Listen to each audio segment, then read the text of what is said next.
దేవుని ప్రియులకు శుభములు. ఈ దినమందు దేవుని వాక్యాలు చదువుకుందాము.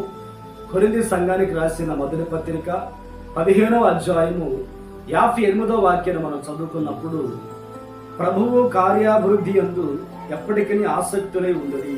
ప్రియ దేవుని బిడ్డలారా, దేవుని కార్యాలు చేయడానికి, దేవుని పరిచర్య కొరకు మనం ఎల్లప్పుడూ కూడా ఆసక్తి కలిగి ఉండాలి. అది సమయమైనా అసమయమైనా మనం ప్రతి పరిస్థితుల్లో కూడా దేవుని కార్యాలు చేసే విషయంలో ఆసక్తిగా ఉండాలి. ఎందుకు అంటే, యేసుక్రీస్తు ఈ లోకానికి దిగి వచ్చి నా కొరకు, నీ కొరకు, మన అందరి కొరకు ఆయన ప్రాణం పెట్టాడు.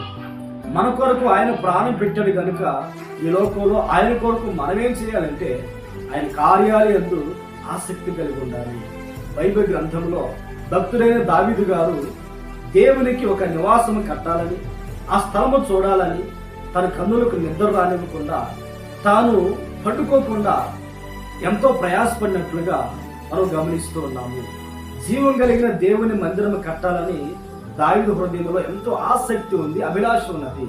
కనుక ఈ మాటలు వింటున్న మనమందరం కూడా దేవుని మందిర పరిచర్య విషయం కావచ్చు, ప్రార్థన విషయం కావచ్చు, లేఖనాలు ధ్యానించే విషయం కావచ్చు, లేఖనాలు బోధించే విషయం కావచ్చు, దేవుని స్తుతించి ఆరాధించే విషయం కావచ్చు, ప్రతి విషయంలో కూడా దేవుని కార్యాలు యందు ఆసక్తి కలిగి మనము జీవించుదుముగాక. అలా ఆసక్తి కలిగి దేవుని కార్యాలు చేసినప్పుడు ఆయన పని చేసిన వారిని ఆయన మరిచిపోవటకు అన్యాయస్తుడైన దేవుడు కాదు. ఆమేన్, ఆమేన్.